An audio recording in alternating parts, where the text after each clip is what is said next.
Graça e paz, queridos. Amém. Quantos estiveram aqui ontem à noite? Amém. Glória a Deus, uma boa parte, né?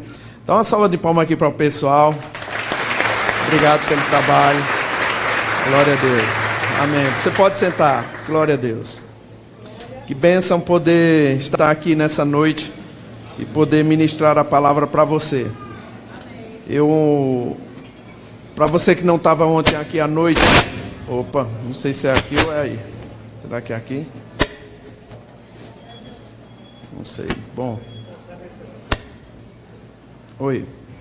Bom, para você que não estava aqui, acho que é melhor pegar o outro, não? Ou dá para esse aqui? Ok.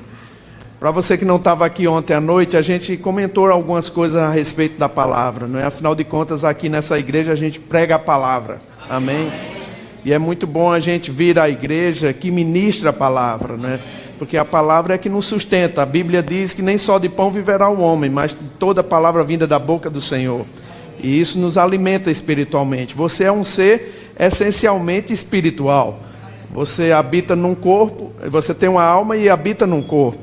E é muito importante, irmãos, a gente priorizar aquilo que Deus orienta para a gente. Amém? E aí nós vamos nos tornando mais fortes. Eu me lembro quando eu nasci de novo. E hoje eu olho para trás e vejo quantas coisas Deus fez na minha vida porque eu priorizei a palavra. A prioridade do crente deve ser a palavra. Amém? Diga a palavra. É a minha fonte de vida. Amém? Então é muito importante a gente entender alguns princípios da palavra para fazer de alguma forma a palavra valer nas nossas vidas. Ontem eu estava falando sobre alguns princípios, né, algumas coisas que são necessárias para a nossa vida. E é tão importante, irmãos, a gente compreender como a gente pode dominar a nossa vida ou controlar circunstâncias na nossa vida quando a gente aprende somente a controlar a nossa língua. A Bíblia diz que a língua ela tem o poder da vida e da morte. O que bem utiliza comerá do seu fruto. E é interessante porque não é aquele que fala de mais ou que fala de menos, é o que bem utiliza a língua. Se você utilizar bem a língua, você vai comer do fruto, amém? Do fruto da sua língua. E você vai trazer benefício para a sua vida, amém? Agora, hoje à tarde, eu creio que eu vou tocar novamente sobre alguns pontos que eu ministrei hoje à tarde. Afinal de contas, a maioria de vocês não estavam aqui. E quem estava aqui vai ter oportunidade de ouvir novamente. Alguém já disse que a repetição é a mãe do aprendizado. Então você vai aprender algumas coisas hoje à noite, amém? Eu mencionei algumas coisas concernentes ao nosso ser, irmãos, ao nosso espírito, que é muito importante que você entenda. Uma certa vez, um ministro, ele recebeu uma carta de uma pessoa que tinha sido abençoada pelo ministério dele. E eu queria ler essa carta aqui para você ver como é importante a gente ter noção do que acontece no mundo espiritual. Nós somos seres especialmente, ou de uma certa forma, essencialmente espiritual. E nós temos que entender isso. Quando a gente compreende, a gente passa a controlar certas coisas na nossa vida. Porque Deus, Ele nos deu autoridade. Diga, eu tenho autoridade. Então, quero ler essa carta. Ela escreve a esse ministro e ela diz assim: eu percebo que você deve receber cartas com frequência a respeito do seu ministério. Mas mesmo com esse conhecimento, sinto-me compelida a escrever. Acabei de ouvir a sua série intitulada Autoridade do Crente, e ela mudou a minha vida. Quando eu estava no colegial, me envolvi com magia e paganismo. Por 2 anos, 2 anos e meio, eu brincava com os poderes de Satanás, convidando vários demônios para fazer trabalhos com ele. Mas só quando eu estava possuída por demônios, mas eu não só estava possuída por demônio, eu estava pesadamente nas drogas e álcool. Poucos meses antes de me tornar uma cristã, eu comecei a perceber que eu não estava mais no controle. Na verdade, eu era a única que estava sendo controlada. Minha vontade era tão envolvida com o engano de Satanás que eu perdi a capacidade de pensar por mim mesmo. Em agosto, eu aceitei a Cristo como Salvador. Senhor e Salvador. No momento em que eu o confessei, Ele me livrou dos demônios, drogas, álcool, cigarros e relações sexuais que eu estava envolvida. Não demorou muito para que o medo começasse a me superar. Os demônios, uma vez que eu não tinha mais comunhão com eles, me atormentavam dia e noite. Eu podia vê-los no canto do meu quarto. enquanto eu estava tentando dormir. Quando eu estava ao lado de fora durante a noite, eu podia sentir a sua presença. Depois de um tempo, comecei a lidar com eles, e isso passou a ser todos os dias. Eu sabia que eles não podiam tocar em mim, mas eu estava com medo, no entanto. Quase 4 anos depois da minha conversão, eu ainda estava lidando com essas forças demoníacas, e muitas vezes ficava atormentada com medo. Foi só quando escutei a série de CD que entendi o poder e a autoridade que tenho sobre eles. Uma vez de literalmente estar me escondendo debaixo dos meus cobertores à noite por medo do demônio, no canto do meu quarto, eu sorria pela fé, fazia uma oração rápida de louvor a Deus e adormecia. Seu exemplo de como você imagina que Satanás ficou depois do triunfo da cruz do Calvário foi um impacto para a minha vida. Isso é tão verdadeiro. O único poder que eles têm é o poder que lhe damos. Que bênção que finalmente percebi isso. Minha visão sobre a vida mudou totalmente, graças à sua vontade de ser usado por Deus. Se não fosse para as verdades divinas do seu ministério, eu seria escravizada pelo medo. Agora estou buscando ativamente a Deus, organizando minha vida para um chamado ao ministério. Estou animada e ansiosa para o futuro e as coisas que Deus será capaz de realizar através da minha obediência. Minha caminhada cristã é mais forte do que nunca, e os meus amigos me perguntam constantemente: o que há diferente em você? Eles não sabem, parecem não entender que uma pessoa da minha idade possa ser tão apaixonada por Deus. Mais uma vez agradeço a você por ter dedicado o tempo. Amém. Mais uma vez eu agradeço a Deus por você ter dedicado tempo e se deixar usar por Ele. Deus, através de você, tem tocado a minha vida e tenho certeza a vida de inúmeros outros. Eu estou desejosa de ouvir outros ensinamentos. Que interessante, irmãos. Essa irmã, ela começou a brincar com poderes das trevas, magia. E como é interessante, irmãos, o mundo espiritual. Dependendo daquilo que você se inclina, aquilo vai ficar real para você. Ela se inclinou para o lado das trevas, e as trevas ficaram reais para ela. Ela começava a perceber demônios, ela começava a sentir a presença de demônio, ela conseguia ver. Agora, irmão, se é possível pessoas se aprofundarem no reino das trevas, eu quero te dizer uma coisa nessa noite: é possível se aprofundar no reino de Deus também. É possível ter percepções de Deus também. É possível ter sensações de Deus te comandando também. Amém? Basta que você se incline um pouco mais. Basta que você se envolva. Se Satanás ele precisa que você peque mais para você ficar mais mergulhado nas trevas, Deus precisa que você se santifique mais, para que Ele possa te usar mais e você sentir mais a sensação do bem-estar que esse evangelho promove. Amém? Foi por isso que o apóstolo Paulo, lá em Efésios capítulo 1, ele fala, irmão, sobre coisas que a gente precisa entender, precisa saber, precisa compreender, e não são coisas naturais. Ele ora para a igreja poder compreender qual seja a boa, a agradável e a perfeita vontade de Deus. Ou seja, que também você possa entender, irmãos, quem você é, o que você tem e o que você pode em Cristo Jesus. Uma sabedoria sobrenatural, uma sabedoria espiritual. A Bíblia fala, irmãos, de coisas espirituais, que você tem que mergulhar nela, que você tem que entender. Agora, é possível você estar aqui na igreja e você ser alheio à vontade de Deus concernente à sua vida. Você não ter conhecimento revelado da palavra de Deus. E você pode estar perdendo bênçãos da parte de Deus por causa disso. Amém? Amém ou ai de mim? Eu quero que você abra no Salmo 103, por favor. No Salmo 103.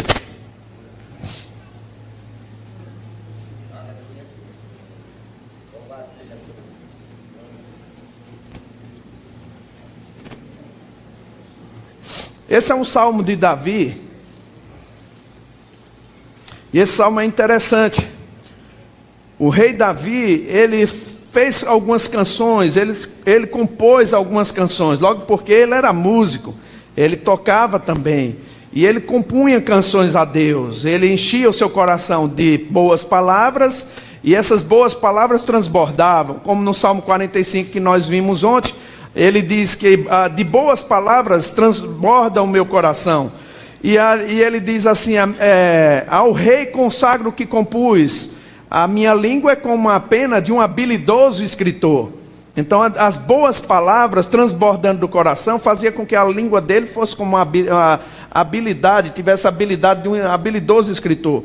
É interessante como ele constantemente falava a palavra para ele mesmo, de alguma forma, até ela cantada. Ele fazia canções para lembrá-lo das palavras do Senhor, da aliança concernente ao que ele estava vivendo naquele tempo. Você sabe que você tem uma aliança com Deus, irmão? E você sabe que você tem que saber o que essa aliança te dá como garantia de sucesso? Você precisa saber. O rei Davi, ele tinha isso até em canção. Uma das maneiras mais fortes de se passar uma doutrina é através da canção. Eu não sei se você sabe disso, mas você pode não lembrar de um versículo, mas você pode cantar esse versículo. E algumas pessoas não concordam com aquilo que a gente canta, ou aliás, aquilo que a gente ministra, mas geralmente nas igrejas dessas pessoas tem canções que a gente canta a palavra lá dentro. E elas não se importam muito. Mas quando você canta a palavra, irmão, você decora, coloca para dentro do seu coração. E o rei Davi, de alguma forma, ele aprendeu o caminho do sucesso. Ele diz assim, no Salmo 103, bendize a minha alma ao Senhor, e tudo que há em mim, bendiga o seu santo nome. Bendize a minha alma ao Senhor, e não te esqueças de nenhum dos seus benefícios. Parando aqui. É interessante como ele coloca as coisas. Ele vai falando a sua própria alma, fazendo canções, e ele coloca dessa maneira, bendize a minha alma ao Senhor, e tudo que há em mim, bendiga o seu santo nome. Bendize a minha alma ao Senhor, e não te esqueças de nenhum dos seus benefícios. Você sabe quais são os benefícios que você tem na aliança que você tem? Amém. Você conhece, pode nomear esses benefícios? O rei Davi podia, irmãos. O rei Davi, ele podia descrever quais eram esses benefícios. Olha só o que ele diz. É ele que perdoa todas as tuas iniquidades. É ele quem sara todas as tuas enfermidades. Quem da cova redime a tua vida e te coroa de graça e de misericórdia. Quem farta de bens a tua velhice, de sorte que a tua mocidade se renova como a da águia. O Senhor faz justiça e julga todos os oprimidos. O Senhor manifestou os seus feitos, os seus caminhos a Moisés e os seus feitos aos filhos de Israel. Davi conseguia descrever quais eram os benefícios que ele tinha na aliança que estava com ele e Deus, naquele tempo. Agora, veja bem, irmãos, é possível você perder os benefícios de algo por duas maneiras. Primeiro, ou por não saber que aquilo é um benefício. Segundo, ou por estar esquecido de que é um benefício. Eu falei hoje à tarde, alguém aqui já foi atrás de um emprego e fez um currículo para levar para uma empresa? E de repente você fez esse currículo, foi chamado pela empresa, quando a empresa te chama, ela te manda passar no RH. Quem já passou por isso? No RH, quando você chega, tem uma pessoa lá que ela vai te ensinar algumas coisas, te mostrar alguma coisa.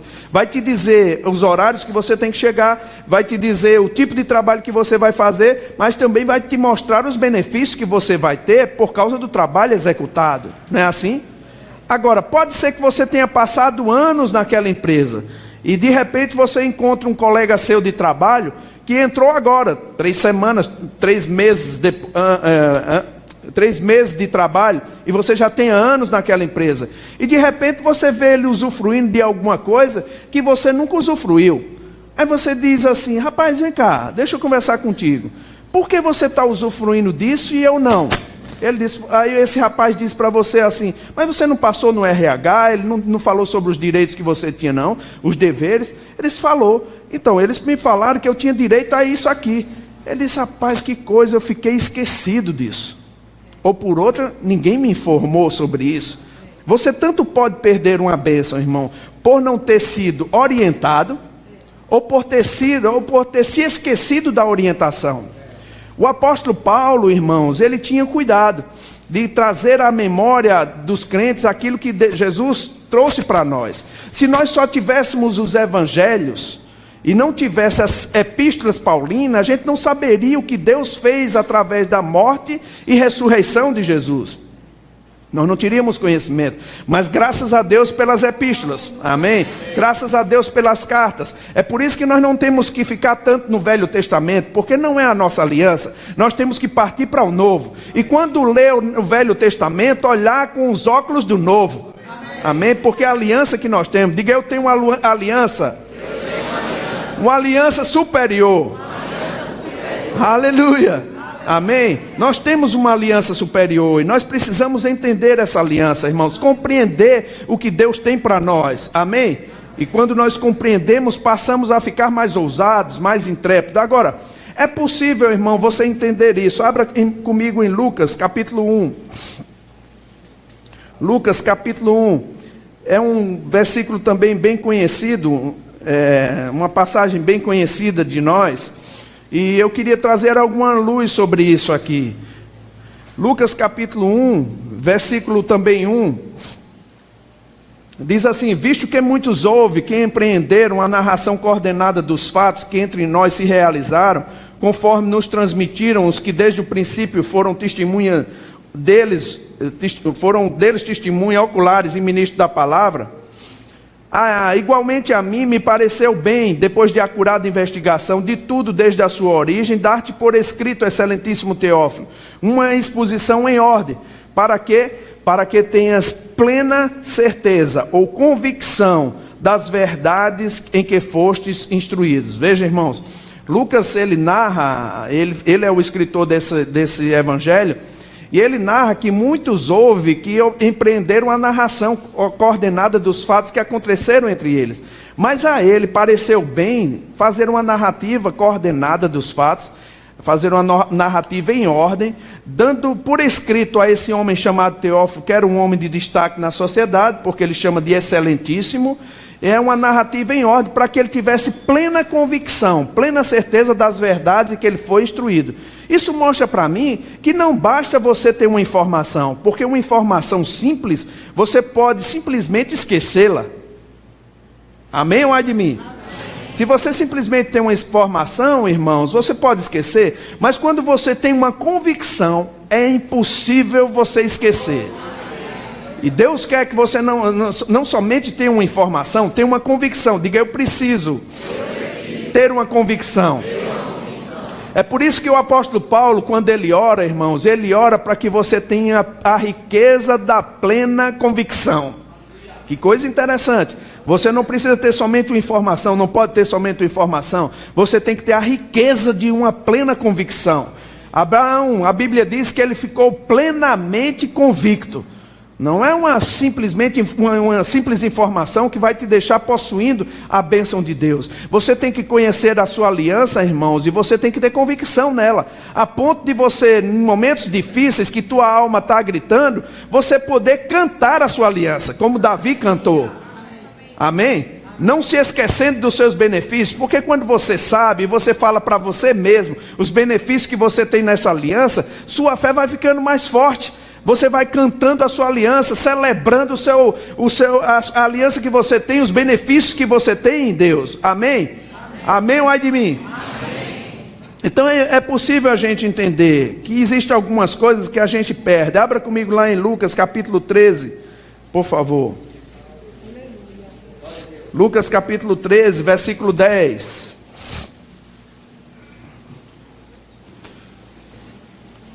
Jesus, ele fala de uma senhora, que estava encurvada, não é?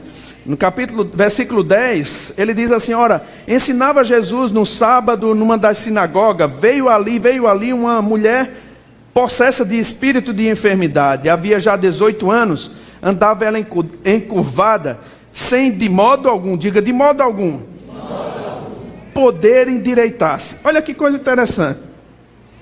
A Bíblia diz que essa mulher, ela estava possessa de um espírito de enfermidade, havia já 18 anos, estava ela encurvada, sem de modo algum poder endireitar-se. Quando a Bíblia fala que ela de modo algum podia endireitar-se, é porque ela deve ter tentado de alguma maneira endireitar e não tenha conseguido. Talvez ela procurou ajuda de médico, alguma ajuda de pessoas, mas ela não conseguiu endireitar-se. E a Bíblia diz que essa mulher vinha sendo encurvada por causa de um demônio.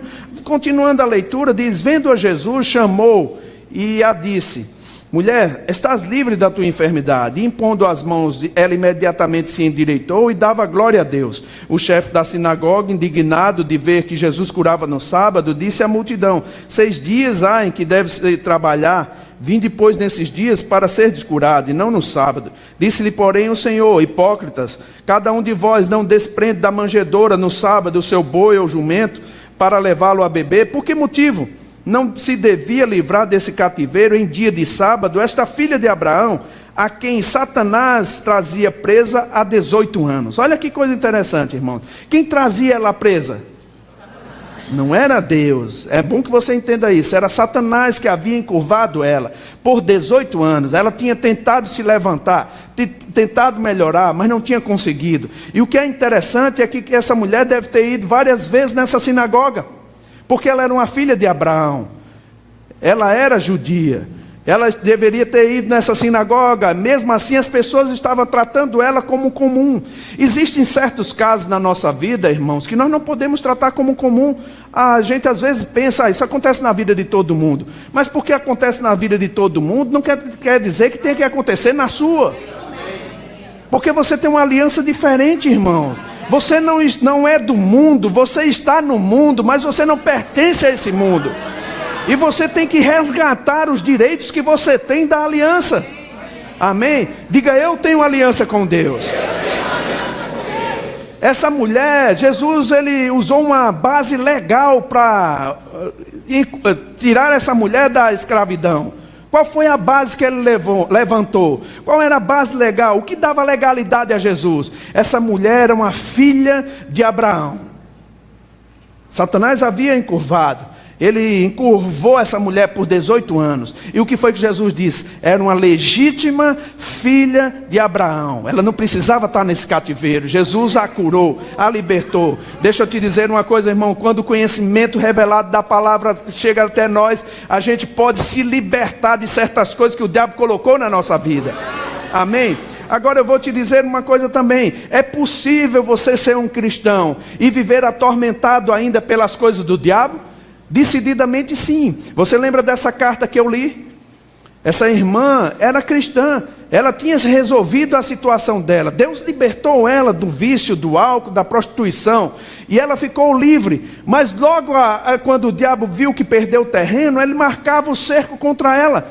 E ela conseguia perceber ele no canto do seu quarto. Ela diz que literalmente ela se cobria de noite com medo de demônio. É possível, irmão, você ser salvo, nascido de novo e ainda viver com medo das afrontas de Satanás? É possível? Decididamente sim, quando você não tem conhecimento. E o conhecimento que eu tenho falado, irmão, não é uma coisa talvez muito longe de você, é muito perto. Talvez eu digo numa certa brincadeira, o conhecimento que você precisa está muito perto. O que você precisa saber é simplesmente se comportar bem no meio da diversidade, no meio do problema. Saber caminhar como quem tem segurança na aliança que você tem. Você tem confiança em Jesus? Você tem confiança na aliança que você tem? Você tem confiança de que é filho de Deus? Diga: eu sou filho de Deus. Aleluia. Aleluia. Quando nós temos segurança, irmão, não tem quem nos segure. Não tem quem possa barrar o nosso caminho. Nós vamos ficar ousados, destemidos, e não vamos aceitar menos do que o melhor de Deus para a nossa vida. Diga: eu não vou aceitar menos do que o melhor de Deus para a minha vida. Aleluia. Aleluia. Amém. Mas é possível você estar acomodado e você aceitar menos do melhor de Deus e não fazer o que as orientações te dizem, porque muitas vezes você pensa assim: ah, pastor, mas você não está vivendo o que eu estou vivendo, você não está passando o que eu estou passando. Sabe, queridos, quando você vai no médico e o médico te receita alguma coisa, o médico não precisa passar pela mesma doença que você passou ou que está passando para te receitar um medicamento. Ele só precisa descrever e você toma se você quiser. Você toma o remédio se você quiser. É assim ou não? Você tem que tomar para poder resolver. Comprar na farmácia resolve alguma coisa? Sem tomar? Não. Você pode comprar o remédio, colocar lá na cabeceira da sua cama e dizer: vai me fazer bem. Só em olhar para ele. Vai resolver? Não. Você tem que tomar o remédio. E às vezes, irmãos, o remédio dói. Porque você tem que fazer um certo sacrifício. É um sacrifício, irmãos, quando você chega em casa, você está com problema, você está com circunstância, e o pastor diz, olha, vá em casa e ore 1 hora em línguas. Somente para matar o diabo de raiva. Não é? E você ficar orando em línguas, você vai dizer, isso não vai funcionar, isso não vai acontecer nada. Irmão, teste, experimente, e você vai ver se não vai funcionar. Você vai ficar mais forte no seu espírito. A Bíblia diz que você vai fortalecer, você vai reenergizar a sua fé, você vai edificar a sua fé santíssima, meu irmão. Amém? Diga pela fé. Pela fé. Amém? Mas você tem que experimentar. Como é que você pode provar uma coisa sem experimentar?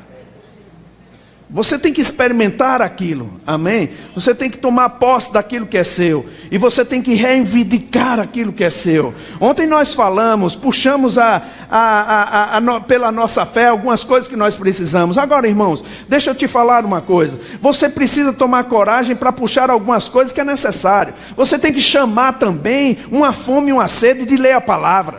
Você tem que chamar também uma fome e uma sede de mergulhar nas coisas, nas profundezas de Deus, de ter revelação da palavra, de ter mais conhecimento da palavra, de ter mais amor por Deus. Você pode chamar isso pela fé, amém? Tomando posse daquilo que Deus deu a você, e você vai ver como as coisas vão ficar diferentes. Agora, quando eu vejo a Bíblia, irmãos, e passeio pelo cenário bíblico, eu vejo que os apóstolos, e particularmente Paulo, ele tinha uma mensagem.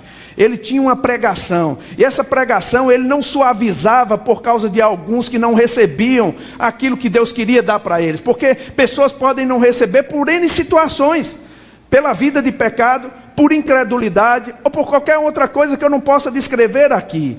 E Paulo mesmo assim não suavizava, Jesus não suavizava a palavra da fé. E eu quero te dizer uma coisa, irmão, eu não vou suavizar a palavra da fé por causa do insucesso de alguns, porque eu não julgo a palavra pela experiência de pessoas, eu julgo as experiências pela palavra. A palavra é sempre verdade. Diga, a palavra de Deus é sempre a verdade. Amém. Eu lembro que o irmão Reagan colocou na capa da sua Bíblia, a palavra de Deus é verdade, eu creio, está decidido, fechado, amém? Ela é a autoridade final sobre a minha vida. Não é um médico, não é o seu marido, sua esposa, a autoridade final na sua vida, meu irmão, é Deus, é a palavra dele, amém? Ela é a autoridade final. Diga, a palavra de Deus é a autoridade final sobre a minha vida. Quando você coloca a palavra de Deus como autoridade final na sua vida, toda outra palavra passa a ser secundária. Você compara toda outra palavra com a palavra de Deus. A palavra de Deus é a verdade, irmão. É a verdade. Você tem que assimilar isso. Agora, olhando lá em Marcos, abra comigo lá em Marcos 6, por favor. Marcos capítulo 6. Não vamos ler do 1, mas é muito interessante essa passagem, não é? Quando Jesus estava pregando a palavra. Vamos ver logo do 5. Ele diz assim, versículo 5. Não quis fazer ali nenhum milagre. É assim que está na sua Bíblia? Diz como? Diga, não pôde. Diga de novo, não pôde. Não pôde fazer ali nenhum milagre, senão curar uns poucos enfermos, impondo-lhes as mãos. Admirou-se da incredulidade deles, contudo, percorria as aldeias circunvizinhas a ensinar. Olha que coisa interessante, irmãos. A Bíblia diz que Jesus não pôde. Se ele não pôde, é porque ele deve ter tentado. Não é? Você não vai poder fazer alguma coisa se pelo menos você não tentou. Jesus deve ter tentado fazer alguma coisa, fazer os milagres, mas o que é que a Bíblia diz? Ele não pôde. Por que ele não pôde? Qual é vamos dizer, o diagnóstico de Jesus aqui? É por causa da incredulidade. É dele ou do povo? Do povo. Isso mostra para mim, irmãos, que a incredulidade barra o poder de Deus. Ele interfere na atuação de Deus. Jesus não pôde fazer alguns milagres, não é que ele não queria, ele não pôde, porque o povo não acreditava, não dava crédito à palavra dele, e eles rejeitaram a vontade de Deus, rejeitaram o que Deus queria fazer. Amém? Agora veja, irmão, Jesus não suavizou a palavra porque alguns não puderam receber. Jesus não suavizou. Jesus, pelo contrário, qual era o remédio para a incredulidade? Era o ensinamento. Jesus saiu de aldeia em aldeia, nas aldeias circunvizinhas, a ensinar. Qual é o remédio para a incredulidade? Ensinamento da palavra. Você ouve a palavra, ouve a palavra, ouve a palavra, ouve a palavra, até que fé chega ao seu coração, até que você fica plenamente convicto. Aí eu te digo, quantas vezes você precisa ouvir até ficar convicto? Tantas vezes quanto for necessário. Sabe, irmão, uma coisa boa que você tem hoje, que não tinha naquele tempo, é uma Bíblia. Abraão não tinha uma Bíblia. Amém? Ele não tinha um CD preparado no final do culto para escutar novamente. Você tem a oportunidade de ouvir, até ficar plenamente convicto. Depois não venha colocar a culpa em Deus, não venha colocar a culpa na igreja, porque a igreja não tem nada a ver com isso. A igreja está te orientando, te ensinando, te motivando a você tomar posição na sua vida, meu irmão, para você combater o bom combate da fé. Porque a Bíblia chama o combate bom? É porque, irmão, você já entra nele vitorioso. Você já entra vitorioso, é um bom combate. Ainda que você tenha que lidar com as hostes do inferno, a circunstância na sua vida, mas você já entra na vitória. Diga, eu sou vitorioso. Amém? Então a palavra, ela não era suavizada porque alguns não conseguiam receber. E eu sei o que eu estou dizendo, irmãos. Às vezes a gente é intimidado com situações. E às vezes os pastores, eles chegam a sofrer as pressões porque eles não querem que alguns sejam desanimados porque não recebeu. Olha aqui, meu irmão, a palavra não deve ser suavizada do púlpito. A palavra é o que ela diz que é. Amém? Nós precisamos pregar com ousadia. A aliança que você tem garante a você sucesso. A não ser que você seja frouxo e fique calado no meio da angústia, no dia da angústia. E nós vimos ontem, irmãos, que é necessário falar, declarar, gritar, clamar, e a bênção de Deus vai chegar na nossa vida. Amém? Amém ou ai de mim? Amém. Abra comigo lá em Atos capítulo 19, por favor. Atos capítulo 19.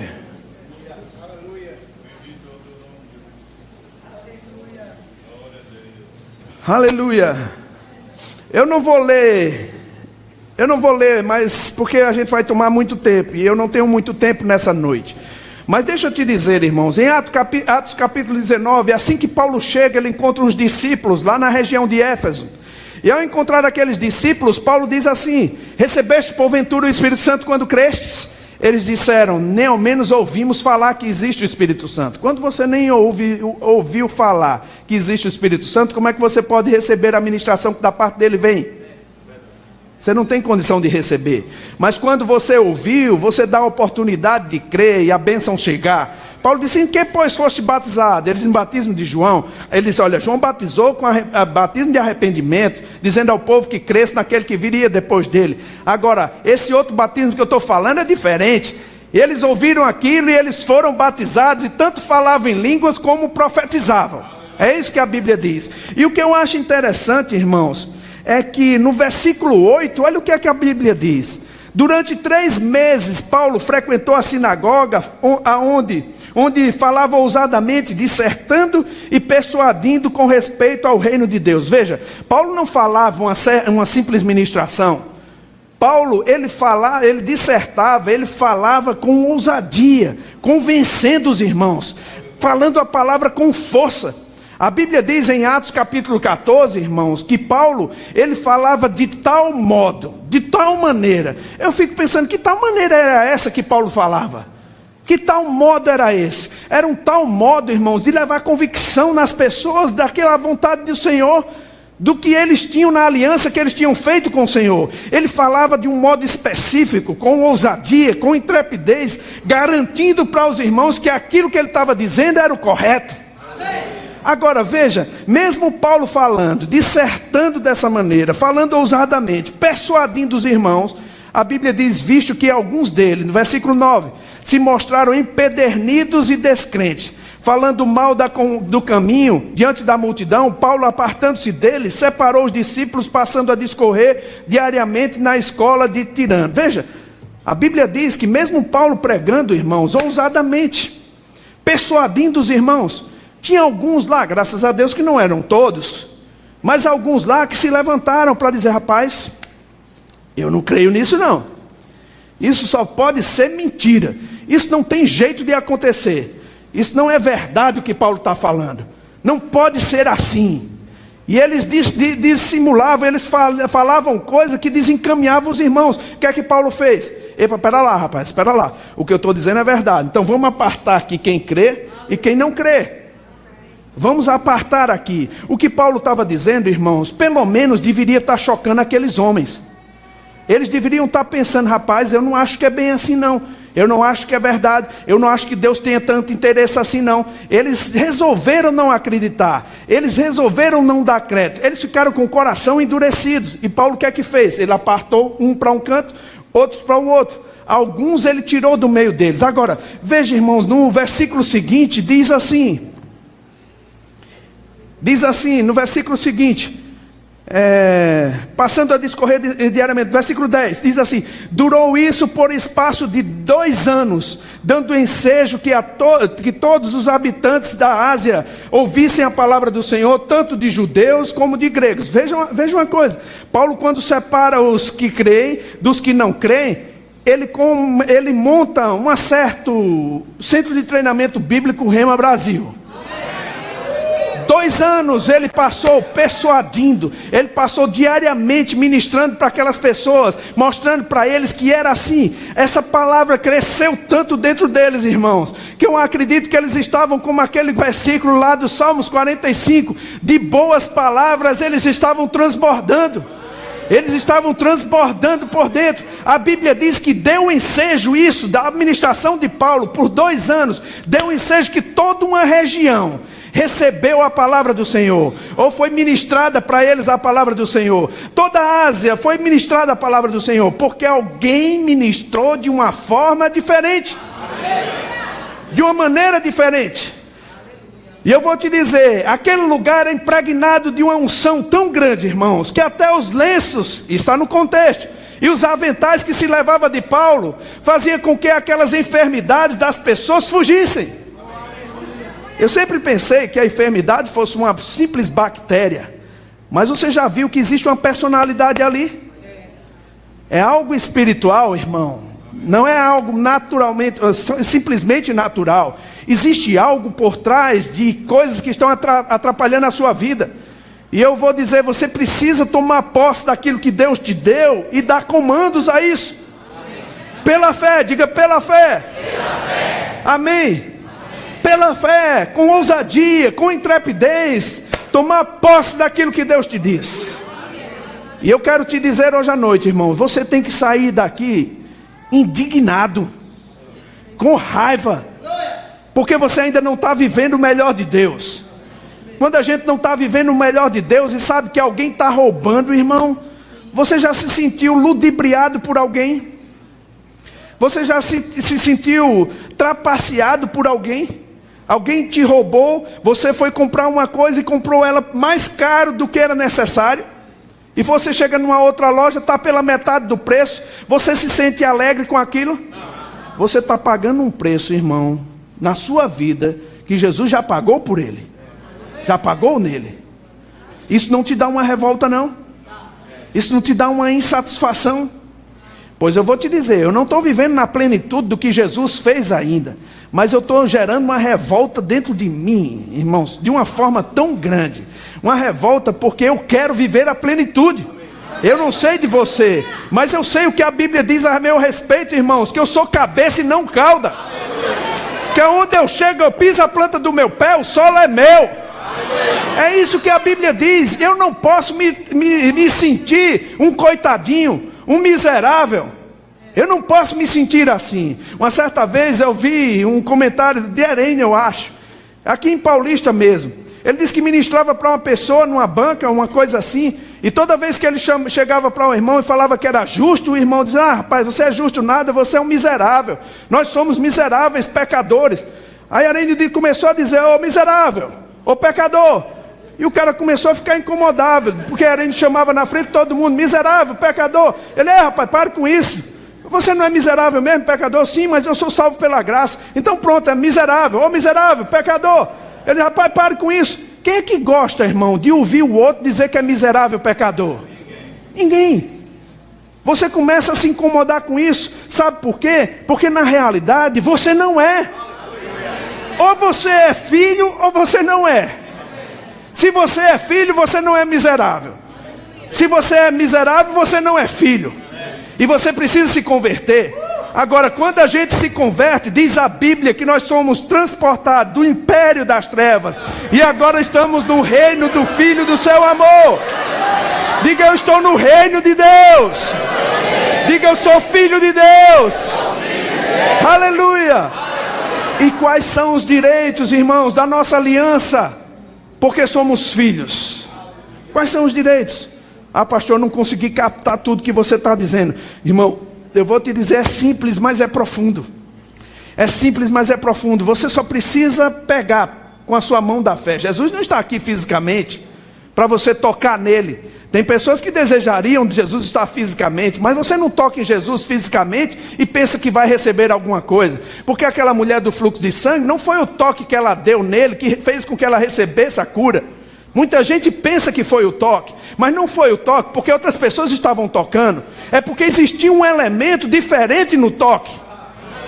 Existia um elemento diferente no toque. Esse elemento se chamava fé. Você pode tocar em Jesus fisicamente e não receber nada, mas quando você toca com uma maneira diferente, uma disposição diferente, com fé no coração, a bênção de Deus chega na sua vida, meu irmão. Amém? Algumas pessoas pensam que o óleo ungido vai proteger o seu carro, sua casa. Irmãos, a Bíblia não diz que o óleo cura. A Bíblia diz que a oração da fé é quem levanta o doente. Não podemos inverter as coisas e pensarmos que vamos ser abençoados. Ou é a palavra ou não é, meu irmão. Decida pela palavra. Diga, eu decido pela palavra. Aleluia. Diga, eu decido pela palavra. Amém. Quando você pega a palavra para você e você toma a responsabilidade da sua vida, meu irmão, você fica destemido. Não importa o que aconteça, Deus vai te abençoar. Diga, Deus vai me abençoar. Diga de novo, Deus vai me abençoar. Oh, aleluia, aleluia, por causa da sua forma de crer, por causa da sua forma de viver. Eu lembro uma certa vez, eu era novo convertido, eu não entendia muito essas coisas não. Eu via como o pastor lidava com o mundo espiritual, irmãos, e na habilidade sobrenatural. Ele não lidava com as coisas como sendo uma coisa simplesmente natural. Ele sabe que nós temos um inimigo e o diabo tem planos, intentos contra você. E se ele puder destruir, ou vamos dizer assim, embaraçar o seu caminho, ele vai embaraçar. Eu lembro que eu estava passando muito bem na minha vida. Eu estava caminhando tudo bem, mas de repente começou algumas coisas a acontecerem comigo. Dois dias, numa semana eu bati no carro. E o pastor Bundy olhou para mim e disse, ó, rapaz, vem cá. Eu disse, pois não, pastor, você estava brincando com as coisas do diabo? Eu digo, não, senhor, pastor, não estou não. Estava sério, irmão, eu sempre fui sério com o Senhor. Eu estava sério. Ele disse, mas por que está acontecendo isso? Eu disse, pastor, eu não sei. Ele disse, olha, eu sei que o diabo pode fazer algumas coisas, ele pode trazer a tempestade, mas não é comum. Isso está acontecendo diariamente com você, ou 2 vezes na semana, não é comum. E a gente não pode achar as coisas que é comum, natural. Uma certa vez, Jen estava queimando eletrodoméstico na casa dele, e pastor Bud disse, não, Jen, queimou o liquidificador, foi outra coisa. Aí Jen disse, Bud, mas isso não é comum. Aí o pastor Bud pegou aquilo, não é mesmo comum. Irmãos, coisas não precisam se desgastar na nossa vida. Você está comigo? A Bíblia diz que no Velho Testamento, irmão, nem a sandália dos pés dele se desgastavam. E eu não sei de você, mas existe uma verdade aí que a gente não está vivendo com intensidade. Talvez você não compreenda bem, mas eu vou te dizer uma coisa, irmãos. Quem crê e toma uma decisão de viver intensamente para Deus é minoria. Vai olhar no Velho Testamento. Quando Deus mandou separar 12 homens para ir para a terra prometida. Deus mandou 12 homens. Daqueles 12 homens, quem você lembra dos nomes? Caleb e Josué. Os outros 10, você lembra quem é? Por quê? Porque a incredulidade não faz diferença nenhuma, mas a fé faz. A fé faz. A fé faz diferença. Amém? Faz toda a diferença. Você só lembra de quem caminhou pela fé de quem não caminha pela fé, não faz diferença nenhuma. Então eu resolvi, irmãos, fazer parte de uma minoria. Eu quero fazer parte dessa minoria que crê. Eu quero ser abençoado, eu vou ser abençoado. Minha casa vai ser abençoada, minha igreja vai ser abençoada. Eu vou reinar em vida. Aleluia.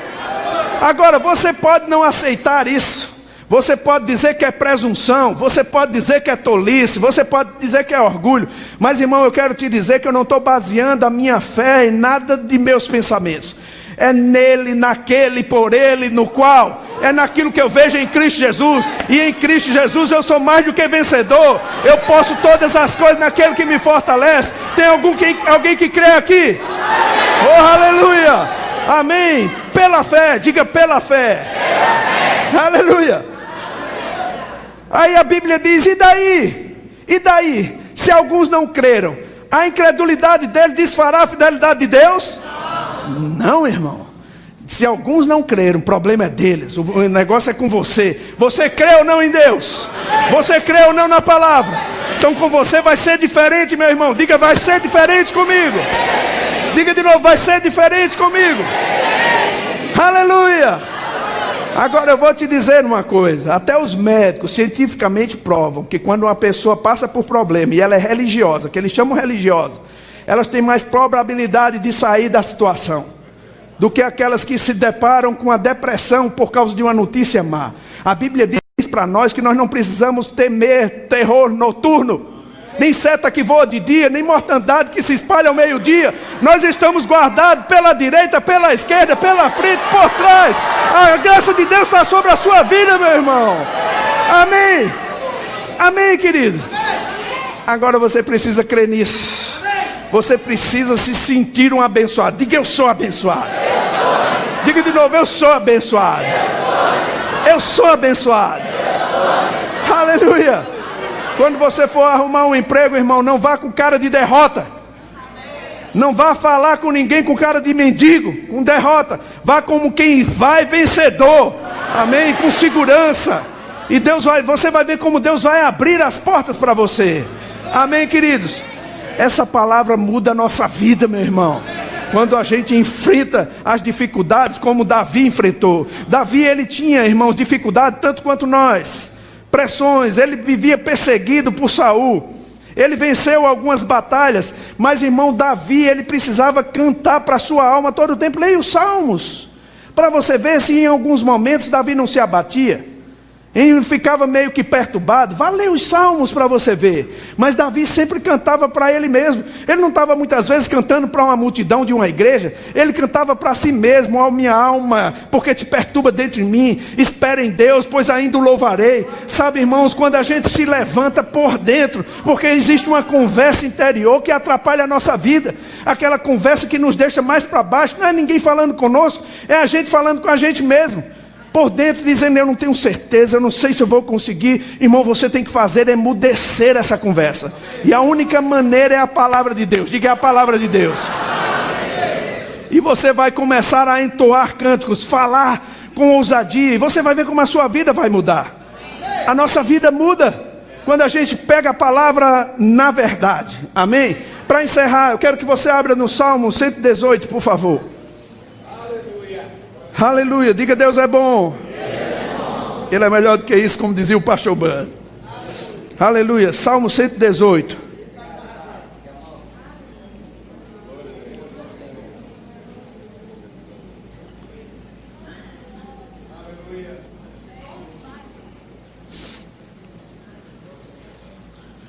O salmista diz aqui,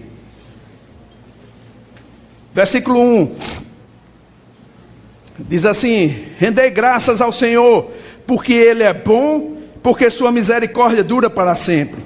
Diga, pois, Israel, sim, a sua misericórdia dura para sempre. Diga, pois, ó casa de Arão, sim, a sua misericórdia dura para sempre. Digam, pois, os que temem ao Senhor, sim, a sua misericórdia dura para sempre. Amém. Deixa eu te falar uma coisa. O salmista, o mestre de canto, ele conclamava o povo para falar alguma coisa. E afinal de contas, irmãos, nós sabemos que Deus habita no meio dos louvores do seu povo. Amém? Quando a gente entoa canções ao Senhor, Deus habita, Ele se move, Ele se manifesta no meio de um clima de adoração, de louvor a Deus, amém? Então daqui para lá, essa turma, quando eu levantar a mão, é aleluia, amém? Daqui para lá, quando eu levantar essa mão, é glória a Deus, amém? Você concorda comigo? Deixa eu te falar, o salmista estava fazendo uma coisa parecida com isso aqui, quando ele falava para o povo: diga pois aos filhos de Israel, aleluia! Diga pois, ó casa de Davi, oh, aleluia! Ele estava de alguma forma, irmão, conclamando o povo a falar, a declarar a bondade de Deus. Existem maneiras, irmãos, de você mexer as boas palavras que estão dentro. Eu já vi muita gente, irmãos, cheio da palavra, mas sem viver intensamente para Deus. Você pode pegar como uma concordância bíblica e perguntar um versículo para ele. Ele vai dizer o versículo de cor salteado, mas ele não vive intensamente aquilo, porque ele não costuma mexer aquelas palavras por dentro. Sabe que você pode tomar um bom achocolatado, né? Você pode botar um Nescau dentro do chocolate, dentro do leite, e depois que você bota ali e ela senta lá no copo, o Nescau, se você quiser tomar assim, você vai tomar só leite.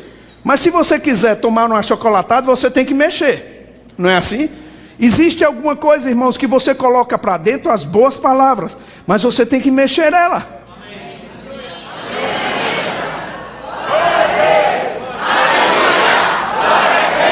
Amém? Você tem que mexer ela de alguma maneira. De alguma forma, você tem que criar esse ambiente de fé para que Deus possa se mover sobre a sua vida, amém? E o salmista dizia isso: diga pois a Israel, sim, o Senhor é bom e a sua misericórdia dura para sempre. Diga pois, ó casa de Arão, sim, o Senhor é bom e a sua misericórdia dura para sempre. Digam pois os que temem a Deus, sim, o Senhor é bom e a sua misericórdia dura para sempre. Aí ele vem falando, irmãos, ele vem falando que o Senhor, no versículo 14, ele diz assim: o Senhor é a força, o Senhor é a minha força e o meu cântico, porque Ele me salvou. Olha que coisa interessante. Ele diz: o Senhor é a minha força e o meu cântico e minha força. Ele me salvou. Ele cantava o Senhor, ele declarava o Senhor, ele declamava poesias para o Senhor, porque ele salvou. Aí ele diz assim: nas tendas do justo há uma voz de júbilo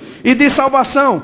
A destra do Senhor faz proeza, a destra do Senhor se eleva, a destra do Senhor faz proeza. Aí ele diz: não morrerei, mas viverei para contar os feitos do Senhor. Presta atenção, ele diz: na casa do justo há uma voz. Ele não diz que é uma voz de lamento, de tristeza. Ele diz que é uma voz de júbilo. E como é a voz de júbilo? Como é a voz de júbilo? Amém. Há uma voz de júbilo na casa.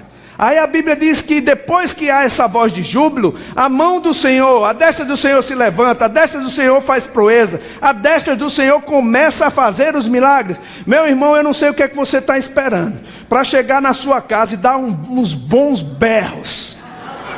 Aleluia! Chegar naqueles lugares que a coisa é difícil, você começar a proclamar a vontade do Senhor. Amém? Amém ou ai de mim? Amém. Eu disse para os irmãos hoje à tarde, eu fui num jogo do São Paulo.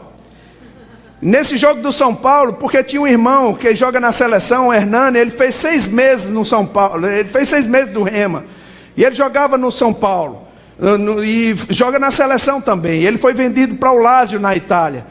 E esse irmão, ele mudou a vida dele por causa do Rema. Tem um testemunho no YouTube, bota lá o nome dele, Hernani Rema Brasil, para você ver o testemunho dele, é maravilhoso.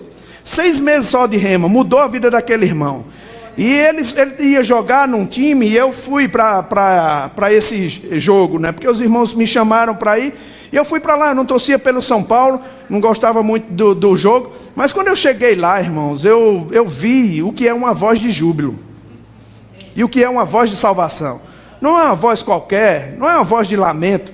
Quando eu cheguei lá, 45 mil torcedores no estádio de futebol, e quando aqueles camaradas começaram a gritar no estádio, quando o São Paulo fez um gol, porque jogava contra um time do Chile, na Libertadores da América, não tinha quase ninguém do Chile lá, Mas quando eles começaram a gritar, meu irmão, eu fiquei tão eletrizado, que eu comecei a pular também e me agarrei com um homem que eu nem conhecia. Agarrei com ele, depois eu notei, sai pra lá, rapaz. Eu me agarrei com ele, torcendo por um time que eu nem gostava. Sabe, queridos, a intensidade com que você louva ao Senhor, com que você celebra ao Senhor, faz com que você contagie outras pessoas também. Existe uma voz de lamento, irmãos, que enterra a mão de Deus. Mas existe uma voz de júbilo que levanta a mão de Deus. E Deus quer socorrer a sua vida nesta noite. Diga, Deus vai socorrer a minha vida. Nessa noite. Diga, nessa noite. Diga, é hoje que Deus vai fazer. Dê um glória a Deus bem forte. Aleluia. Aleluia. Então, irmãos, quando estiver no meio de uma adversidade, não chore. Cante louvores ao Senhor. Faça como Paulo fez. A palavra que você tem já te socorre, irmãos. Ela já te guarda. Mesmo que seja na meia-noite. Você não lamente, não cante tristeza, cante louvores ao Senhor. E você vai ver a mão de Deus causando terremotos na sua vida, meu irmão. Mas para te abençoar, diga, eu sou uma bênção. Diga de novo, eu sou uma bênção. Oh, aleluia, vamos ficar de pé. Faz assim comigo, oh, aleluia. Faz de novo, oh, aleluia. Eu tenho uma filhinha de 6 anos. Quando ela tinha 4 anos, ela estava brincando com algumas coisas lá. Eu chegava para ela, fazia assim, bem devagarzinho. Oh, aleluia. Ela chega, tinha um medo. Quando eu estou tirando a barba agora, ela chega para mim e faz, oh, aleluia. Opa, já estou dançando. Estimule você mesmo, irmãos. Você tem que se estimular pela fé, como o rei Davi fazia. Se estimulava na sua própria alma. Não existe dificuldades que você não possa superar. Amém? Porque você e Deus é maioria, querido. Amém. Ou você quer ficar contado com aqueles que você não sabe nem o nome? Você quer ficar contado entre aqueles? Você não quer fazer nenhuma diferença? Os que são da fé, eles fazem a diferença.